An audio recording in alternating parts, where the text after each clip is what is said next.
তোমার ডান হাতে ওটা কি? যেরকম সুবহানাল্লাহ। হে মুসা নবী, তোমার ডান হাতে ওটা কি? আল্লাহ তাআলা এই কথাটা জিজ্ঞাসা করেছেন। এবার দেখেন মুসা আলাইহিস সালাতু ওয়াস সালাম কতগুলো কথা বলতেছে, যেরকম সুবহানাল্লাহ। আল্লাহর সাথে খালি কথা বলে আর খালি ভালোই লাগে, আর খালি ভালোই লাগে, যেরকম সুবহানাল্লাহ। এবার মুসা আলাইহিস সালাতু ওয়াস সালাম আল্লাহর সাথে কতগুলো কথা বললেন, আল্লাহ বলেন قال هي عصاي أتوكأ عليها وأهش بها على غنمي ولي فيها مآرب أخرى الله أكبر আরো জোরে বলেন আল্লাহু আকবার। মহান রব্বুল আলামিন বলেন নবী মুসা আলাইহিস সালাতু ওয়াস সালাম আল্লাহ দরবারে কতগুলো কথা বললেন। আল্লাহ বললেন ওয়ামা তিলকা বিয়ামিনিকা ইয়া মুসা। নবী মুসা আলাইহিস সালাতু ওয়াস সালাম কতগুলো কথা বললেন। ক্বালা হিয়া আসায়া আতাওয়াক্কাউ আলাইহা। নবী মুসা আলাইহিস সালাতু ওয়াস সালাম বললেন আল্লাহ এটা আমার লাঠি, যেরকম সুবহানাল্লাহ, এটা আমার লাঠি, এই লাঠির উপর ভর করে চলি, যেরকম সুবহানাল্লাহ। লাঠির প্রয়োজন আসেনি মুরব্বী বাবারা? দুর্বল হয়ে গেলে, অসুস্থ হয়ে গেলে, চলতে না পারলে, দাঁড়াইতে না পারলে লাঠির প্রয়োজন আসেনি? হ্যাঁ, লাঠির অনেক প্রয়োজন। তাফসীরের কিতাবের মধ্যে দেখে আসলাম এই লাঠি হলো পয়গম্বরগণের সুন্নাত, যেরকম সুবহানাল্লাহ। এই লাঠি হলো নবী পয়গম্বরগণের সুন্নাত। লাঠি হাতে রাখা সুন্নাহ, যেরকম সুবহানাল্লাহ। লাঠির অনেক প্রয়োজন, অসুস্থ হয়ে গেলে লাঠির প্রয়োজন, লাঠির উপর ভর করে চলতে হয়। কথা বলেন ঠিক না ঠিক? নবী মুসা আলাইহিস সালাতু ওয়াস সালাম বললেন এটা আমার লাঠি, এই লাঠির উপর আমি ভর করে চলি, যেরকম সুবহানাল্লাহ। আরো কি করেন নবী মুসা আলাইহিস সালাতু ওয়াস সালাম বললেন আল্লাহ এই লাঠি দিয়া আমি ছাগলের জন্য গাছ থেকে পাতা পাইরা পাইরা আমার ছাগলগুলোকে খাওয়াই, যেরকম সুবহানাল্লাহ। মাআরিব উখরা। আরো কি করেন কই এই লাঠি দিয়ে আমার আরো অনেক প্রয়োজন কাজ আছে, সমস্ত কাজ সমাধান করি, যেরকম সুবহানাল্লাহ। মহান আল্লাহ রাব্বুল আলামিন তখন নবী মুসা আলাইহিস সালাতু ওয়াস সালামের সাথে আল্লাহর কিন্তু কথা হইতেছে, যেরকম সুবহানাল্লাহ। আল্লাহর সাথে কি হইতেছে? কথা হইতেছে। যত কথা বলে ততই প্রেম ভালোবাসা বাড়তেছে, যেরকম আল্লাহু আকবার। আর চিৎকার করুন আল্লাহু আকবার। যত কথা বলতেছে ততই খালি বাড়তেছে। এবার আল্লাহ নবী মুসা আলাইহিস সালাতু ওয়াস সালামকে বললেন قال ألقها يا موسى فألقاها فإذا هي حية تسعى الله أكبر। মহান রব্বুল আলামিন নবী মুসা আলাইহিস সালাতু ওয়াস সালামকে বললেন হে নবী মুসা তোমার এই লাঠিটা জমিনের মধ্যে নিক্ষেপ করো, যেরকম সুবহানাল্লাহ। নবী মুসা আলাইহিস সালাতু ওয়াস সালাম এই লাঠি জমিনের মধ্যে নিক্ষেপ করার সাথে সাথে লাঠি থেকে আল্লাহ সাপ বানায় দিয়েছে, সুবহানাল্লাহ। আস্তে করে নবী মুসা আলাইহিস সালাতু ওয়াস সালাম লাঠিটা জমিনের রাখার সাথে সাথে আল্লাহ লাঠি থেকে আল্লাহ সাপ বানায় দিয়েছে, যেরকম সুবহানাল্লাহ।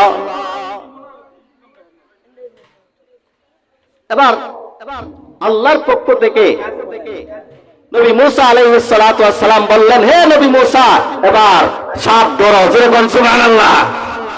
কি আপনারা কি মনে হয় সাপ ধরা কঠিন না সহজ? সাপ ধরা আল্লাহ বললেন ক্বালা খুযহা, হে নবী মুসা এবার সাপ ধরো। ক্বালা খুযহা অর্থ হলো ধরা, যেরকম সুবহানাল্লাহ। ক্বালা খুযহা ওয়ালা তাখাফ, হে নবী মুসা সাপ ধরো। মুসা সাপ ধরে না, ভয় পায়, যেরকম সুবহানাল্লাহ। নবী মুসা আলাইহিস সালাতু ওয়াস সালাম সাপ ধরতেছে না। এই আপনাদেরকে এরকম কোন ভয় আছে এনে সাপ আয় বলবো ওর বৃষ্টি হবে, কি হয়েছে? আল্লাহর রহমতের বৃষ্টি পড়তেছে, ওর টুল শরীরে লাগলে কি হবে? এটা সাক্ষী হবে। কথা বলেন ঠিক না ঠিক? এই জন্য কি হবে? আপনাদের এরকম তো ভয় নাই। নবী মুসা আলাইহিস সালাম ভয় পাইতেছে, সাপ ধরে না। আল্লাহ কয় ওয়ালা খুযহা ওয়ালা তাখাফ, যেরকম সুবহানাল্লাহ। ধরো, ভয় পায় না, ধরো, ভয় পায় না। আল্লাহ বলতেছেন ধরো, ধরলে কি হবে? মহান রব্বুল আলামিন বলেন ওয়ালা খুযহা ওয়ালা তাখাফ সানুঈদুহা সিরাতাহাল উলা। নবী মুসা আলাইহিস সালাতু ওয়াস সালামকে বললেন হে নবী মুসা সাপ ধরো, সাপ ধরলে আমি আল্লাহ এই সাপ থেকে আমি আল্লাহ লাঠি বানায়া দেব। আল্লাহ লাঠি থেকে সাপ বানায়, সাপ থেকে লাঠি বানায়। আল্লাহ পারেনি? এটা আল্লাহর কুদরত, এটা নবী মূসা আলাইহিস সালাতু ওয়াস সালামের মুজিজা। জোরে কোন সুবহানাল্লাহ। মূসা আলাইহিস সালাতু ওয়াস সালামের মুজিজা। ওই মূসা আলাইহিস সালাতু ওয়াস সালাম ধরতেছেন না, আল্লাহ বলেন ধরার সাথে সাথে তাফসীরের মধ্যে আসছে, ধরার সাথে সাথে আল্লাহ এই সাপকে আগের লাঠি বানায় দিয়েছে। জোরে কোন সুবহানাল্লাহ।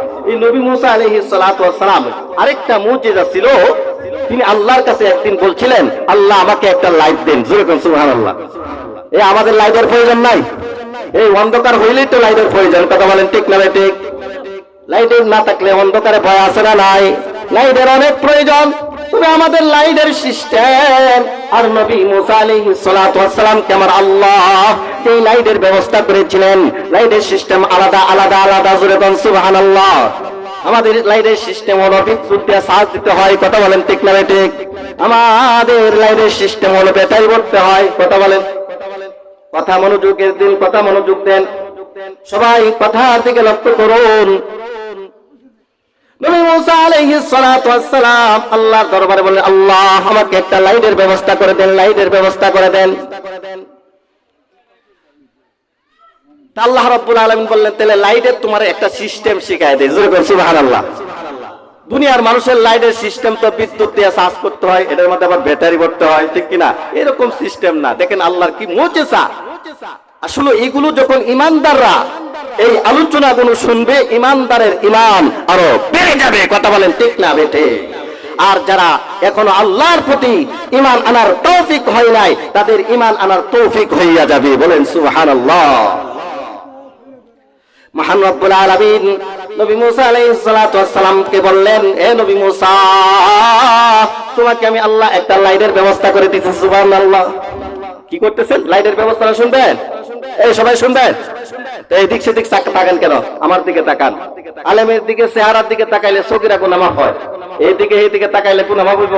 বক্তা এবং শ্রোতাদের আলোচনা সমস্যা হয়েছে। আল্লাহ তাআলা আমাদেরকে মনোযোগ দেওয়ার তৌফিক দান করুন। সকলে বলুন আমিন। তাহলে বলতেছিলাম, নবী মূসা আলাইহিস সালাতু ওয়াস সালাম আল্লাহকে বলছিলেন, আল্লাহ আমাকে কি দেন? একটা লাইটের ব্যবস্থা করে দেন। যেরকম সুবহানাল্লাহ। আল্লাহর পক্ষ থেকে নবী মূসা আলাইহিস সালাতু ওয়াস সালামকে কি বলছিলেন? আল্লাহ বলেন, বানায়া বলতেছি না, তাফসীর দেখে এরপরে আপনাদের সামনে এখন আলোচনা করতেছি। আল্লাহ বলেন, ওয়াদমুম ইয়াদাকা ইলা জারাহিকা তাখরুজ বাইদা মিন গায়রি সুইন আয়াতান উখরা। জোরে করে আল্লাহু আকবার। বাংলাটা শুনেন, আরবিটা বললাম, বাংলাটা শুনেন। নবী মূসা আলাইহিস সালাতু ওয়াস সালামকে আল্লাহ বললেন, হে নবী মূসা, তোমার হাতটা বগলের নিচে রাখবা। জোরে কোন সুবহানাল্লাহ। কি রাখবা? কোথায় রাখবা বলেন? ওয়াদমুম ইয়াদাকা ইলা জানাহিকা তাখরুজ বাইদা, যে তোমার হাতটা বগলের নিচে রাখবা। জোরে কোন সুবহানাল্লাহ। এই বগলের নিচে যতক্ষণ রাখবা ততক্ষণ খালি শ্বাস হইতে থাকবো, শ্বাস হইতে থাকবো। জোরে করে আল্লাহু আকবার। যতক্ষণ রাখবা ততক্ষণে কি হইতে থাকবো? এটার ব্যাটারিও লাগবে না, বিদ্যুতের চার্জ দিতে হবে না। জোরে কোন সুবহানাল্লাহ। আমরা তো অনেকে আছে একবারে ক্রিম শেভ করে, কি বলে করে কিনা, সপ্তাহে 2 বারও করে। বেজার হয়েন না, সত্য কথা যেটা সেটা বলতে হচ্ছে।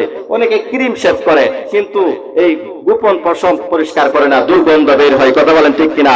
এই 40 দিনের ভিতরে যত গোপনীয় পশম আছে, সমস্ত পশম এই 40 দিনের ভিতরে পরিষ্কার করতে হবে। কথা বলেন ঠিক না ঠিক? আল্লাহ আমাদেরকে বোঝার তৌফিক দান। সকলে বলুন আমিন। নবী মূসা আলাইহিস সালাতু ওয়াস সালামকে আল্লাহ বললেন, ওয়াদমুম ইয়াদাকা, ইয়াদাকা উন্নত হলো হাত। জোরে কোন সুবহানাল্লাহ। তোমার হাতটা বগলের নিচে রাখবা, যতক্ষণ রাখবা ততক্ষণই শ্বাস হইতে থাকো। যখনই তোমার লাইটের প্রয়োজন হবে, তা খুরুজ বাইদা, খালি এমনে ধরবা, সব আলোকিত হয়ে যাবে, আলোকিত হয়ে যাবে, আলোকিত হয়ে যাবে। চিৎকার করে বলুন সুবহানাল্লাহ। আপনারা কেমন বলেন? কত বড় মুজিজা! এটা নবী মূসা আলাইহিস সালাতু ওয়াস সালামের নবুয়াতের আরেক নিদর্শন ছিল। যেরকম সুবহানাল্লাহ। তাহলে এই দিকে যদি বলতে যাই সময় লাগবে না, সময় তো কমিয়ে যাচ্ছে, এই জন্য সেই দিকে যাচ্ছে না, রাখলাম।